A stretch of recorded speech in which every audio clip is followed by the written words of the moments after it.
Universitas Juanda Bogor, Prodi Pendidikan Guru Sekolah Dasar, Fakultas Keguruan Ilmu Pendidikan. Ini saya buat untuk memenuhi tugas ulangan tengah semester dengan mata kuliah Manajemen Pengelolaan Kelas dengan dosen pengampu yaitu Ibu Dr. Rusi Rusmiati Aliyah MPD. Silahkan ditonton ya teman-teman, semoga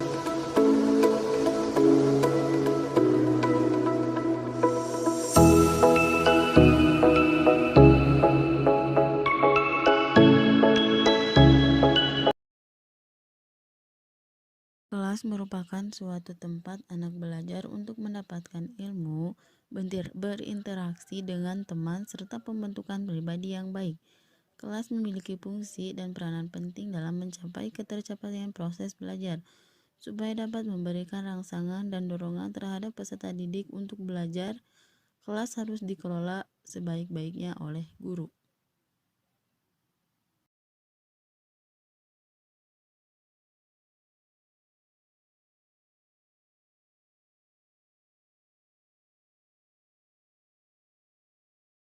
Kedua yaitu pengertian pengelolaan kelas.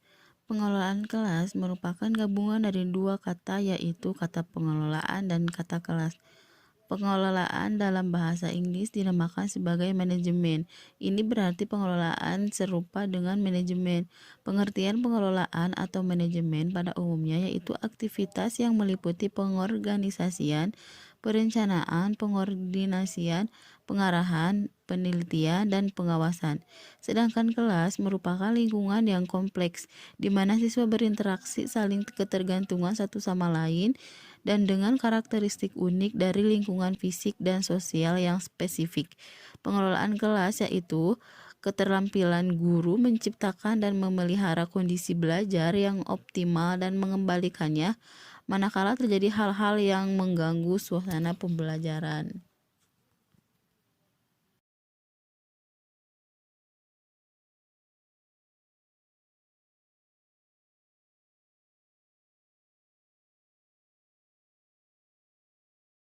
Nah, yang pertama pengertian pembelajaran efektif.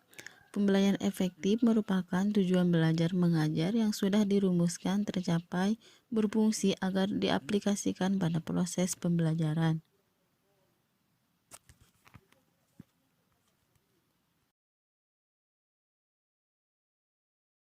Di sini juga ada pendapat dari Miyarso.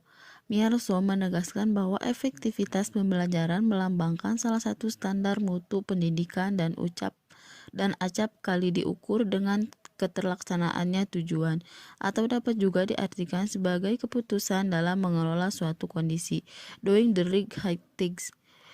Efektivitas berasal dari kata efektif. Menurut Supardi, pembelajaran efektif merupakan gabungan yang tersusun melingkupi fasilitasi manusiawi, perlengkapan material, dan metode yang diarahkan untuk merubah tingkah laku peserta didik ke arah yang lebih baik sesuai dengan kemampuan dan perbedaan yang memiliki peserta didik untuk menggapai tujuan pembelajaran yang telah ditentukan.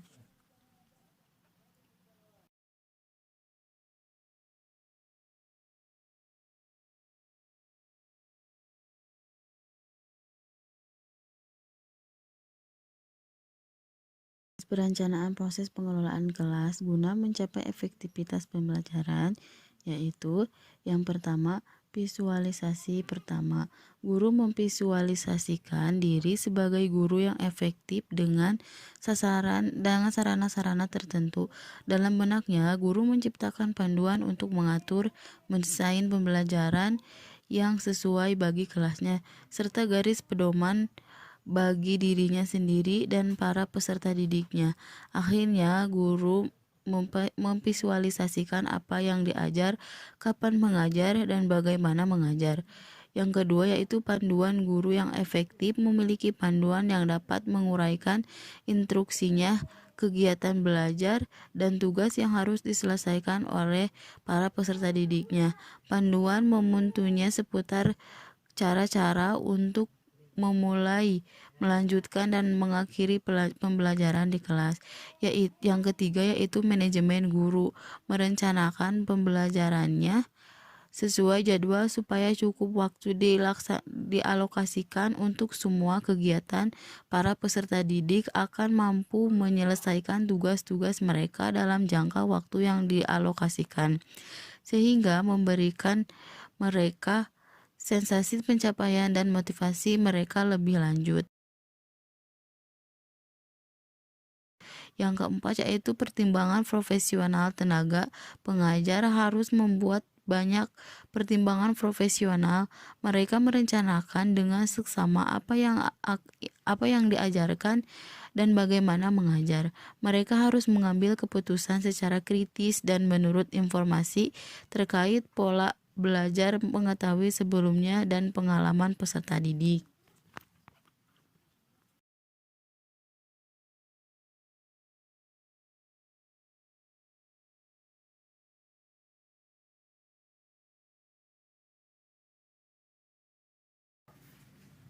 Prinsip-prinsip pembelajaran efektif. Yang pertama yaitu berpusat pada siswa. Setiap siswa pada dasarnya berbeda dan telah ada dalam dirinya minat, kemampuan, kesenangan, pengalaman, dan cara belajar yang berbeda antara siswa yang satu dengan siswa lainnya. Begitu juga kemampuan siswa dalam belajar. Siswa satu lebih mudah belajar dengan mendengar dan membaca, siswa lain dengan melihat, dan yang lainnya dengan cara melakukan belajar secara langsung. Oleh karena itu, guru harus mengorganisasikan kegiatan pembelajaran kelas, materi pembelajaran, waktu belajar, alat belajar, media, sumber belajar, dan cara penilaian yang disesuaikan dengan karakteristik individu siswa. Yang kedua yaitu pembalikan makna belajar dalam konsep tradisional belajar. Hanya diartikan penerimaan informasi oleh peserta didik dari sumber belajar. Dalam hal ini, guru konsekuensi logis pembalikan makna belajar dalam kegiatan belajar menghendaki partisipasi guru dalam bentuk bertanya, meminta kejelasan, dan bila perlu melakukan penyajian situasi yang bertentangan dengan pemahaman siswa dengan harapan siswa tertantang untuk memperbaiki sendiri pemahamannya. Yang ketiga yaitu belajar dengan melakukan pada hakikatnya. Dalam kegiatan belajar, siswa melakukan aktivitas siswa dalam belajar sangat ideal bila dilakukan dalam kegiatan nyata yang melibatkan dirinya, terutama untuk mencari dan menemukan serta mempraktikannya. Dengan mempraktikannya sendiri. Dengan cara ini, siswa tidak akan mudah melupakan apa yang diperolehnya selama mengikuti kegiatan pembelajaran. Yang keempat yaitu mengembangkan kemampuan sosial, kognitif, dan emosional. Dalam kegiatan pembelajaran, siswa harus dikondisikan dalam suasana interaksi dengan orang lain seperti antar siswa dengan guru, dan siswa dengan masyarakat. Dengan interaksi yang intensif, siswa akan mudah untuk membangun pemahamannya. Guru dituntut untuk dapat memilih berbagai strategi pembelajaran yang membuat siswa melakukan interaksi dengan orang lain, misalnya dengan diskusi, sosiodrama, belajar secara kelompok, dan sebagainya. Poin 5 yaitu mengembangkan keingintahuan, imajinasi, dan fitrah bertuhan. Siswa terlahir dengan memiliki rasa ingin tahu, imajinasi, dan fitrah bertuhan. Rasa ingin tahu dan imajinasi yang dimiliki siswa merupakan modal dasar untuk bersikap peka, kritis, mandiri, dan kreatif. Sedangkan fitrah bertuhan merupakan cikal bakal manusia untuk beriman dan bertakwa kepada Tuhan. Dengan pemahaman seperti di atas, maka kegiatan pembelajaran perlu mengembangkan dan memerhatikan rasa ingin tahu dan imajinasi siswa, serta diarahkan pada pengasahan rasa keagamaan sesuai dengan tingkatan usia siswa. Yang poin ke-6 yaitu mengembangkan keterampilan pemecahan masalah dalam kehidupan sehari-hari. Setiap orang akan dihadapkan kepada berbagai permasalahan yang harus dipecahkan, karenanya diperlukan keterampilan dalam memecahkan masalah. Saya ucapkan terima kasih kepada teman-teman yang sudah melihat video saya. Semoga bermanfaat ya. Mohon maaf bila ada kesalahan dalam video yang saya buat. Saya ucapkan terima kasih. Wassalamualaikum warahmatullahi wabarakatuh. Dan saya ucapkan terima kasih kepada Ibu Rusi Rusmiati Alia selaku dosen pengampu mata kuliah Manajemen Pengelolaan Kelas yang sudah memberikan waktu kepada saya untuk membuat video tersebut.